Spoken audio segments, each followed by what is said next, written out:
కష్టంగా ఉన్నా సరే ఒంటరితనమే మంచిది. బాధ పెట్టేవాళ్ళు ఉండరు. మన కోసం ఒకరు బాధపడవలసిన అవసరం ఉండదు. కోట్లు సంపాదించాలని అత్యాశలు లేవు. అద్దాల మేడలోనే నివసించాలనే కోరిక లేదు.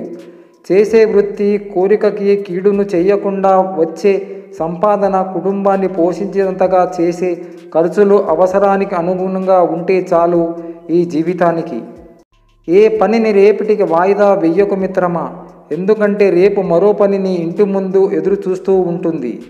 ఏ వ్యక్తి పవిత్రమైన ఆలోచనలతో మాట్లాడినా లేక పని చేసినా ఎప్పటికీ అతనిని విడవని నీడలాగా ఆనందం అతన్ని వెన్నంటే ఉంటుంది.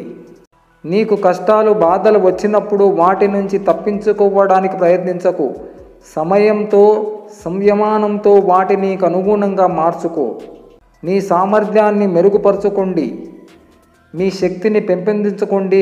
ప్రగతికి అర్థం అదే. జీవితానికి 4 సూత్రాలు. 1. ఆస్తిపాస్తుల కన్నా నోట్లో నాలుకని భద్రంగా ఉంచుకోవడం కష్టం. 2. పేదవారిని హీనంగా చూడకు. పరిస్థితిని ఎవరికైనా ఎప్పుడైనా రావచ్చు. 3. నీ మాట చెల్లని సందర్భంలో మౌనంగా ఉండటం ఉత్తమం. 4. భక్తి లేకున్నా చెడు పనులు చేయకుండా ఉంటే చాలు.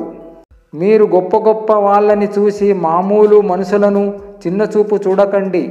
సూది పని కత్తి, కత్తి పని సూది ఎన్నడూ చేయలేవు. ఎవరి గొప్పతనం వారిదే. పూజలు చేసేటప్పుడు దేవుడు వింటాడు అని నమ్మి మనం ఇతరులకు హాని చేసేటప్పుడు మాత్రం ఆ దేవుడు చూస్తాడని ఎందుకు తెలుసుకోబోతున్నాం మనం. మీరేలా ఆలోచిస్తే అలాగే తయారవుతారు. బలహీనులు భావిస్తే బలహీనులే అవుతారు. శక్తిని స్మరిస్తే శక్తిమంతులే అవుతారు. సింహానికి ఎవ్వరూ ఆహ్వానించి అడవికి రాజును చేయలేదు.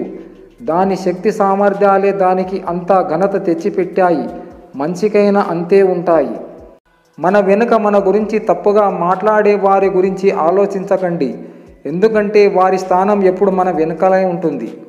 నిజం చెప్పాలంటే ఈ కాలంలో మనుషులు ఎలా ఉన్నారంటే మనం ఎదురుగా ఉన్నంతసేపు మన గురించి మంచిగానే మాట్లాడతారు. ఒకవేళ పక్కన లేకపోతే మనపై లేని వాటిని కూడా కల్పించి చెప్పుతారు. ఇదే నేటి సమాజం. ఇదే నేటి మనుషుల తీరు. మండుతున్న చెట్టు మీద ఏ పక్షి వాలదు. అలాగే కోపంతో రగిలిపోయే వానికి సుఖ సంతోషాలు ఎన్నడూ ఉండవు. నిజమైన ప్రేమకు వయసుతో పని లేదు. అందం చూసి పుట్టే ప్రేమ అవసరం తీరేంత వరకు ఉంటుంది. మనసు చూసి పుట్టే ప్రేమ మరణించే వరకు ఉంటుంది. నీ గురించి తెలిసిన వ్యక్తి ఎప్పటికీ నిన్ను ఇష్టపడేది మీ నాన్న మాత్రమే.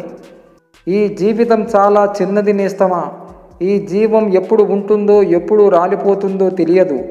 మనం ఉన్నంతకాలం ఇతరుల జీవితాల్లో విషం కక్కకుండా నలుగురిలో మంచివారిగా జీవిద్దాం. బంధాలకు విలువ ఇస్తే బాధిస్తున్నారు. స్నేహానికి విలువ ఇస్తే మోసం చేస్తున్నారు. ప్రేమకు విలువ ఇస్తే అలుసుగా చూస్తున్నారు. సాటి మనిషిగా విలువ ఇస్తే హింసిస్తున్నారు. చివరికి ప్రాణాలకు విలువ ఇస్తే మరణాన్ని ఇస్తున్నారు. లోకం మారిపోయిందయ్యా శివయ్య. దేనియందు అనురాగం లేనివాడు మాత్రమే ఇతరులు నిజంగా ప్రేమించగలడు. ఎందుకంటే అతడి ప్రేమ స్వచ్ఛమైనది, దివ్యమైనది. మన గమ్యం స్థిరంగా ఉండాలి.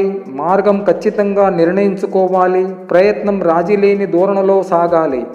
అప్పుడే విజయం మనదవుతుంది.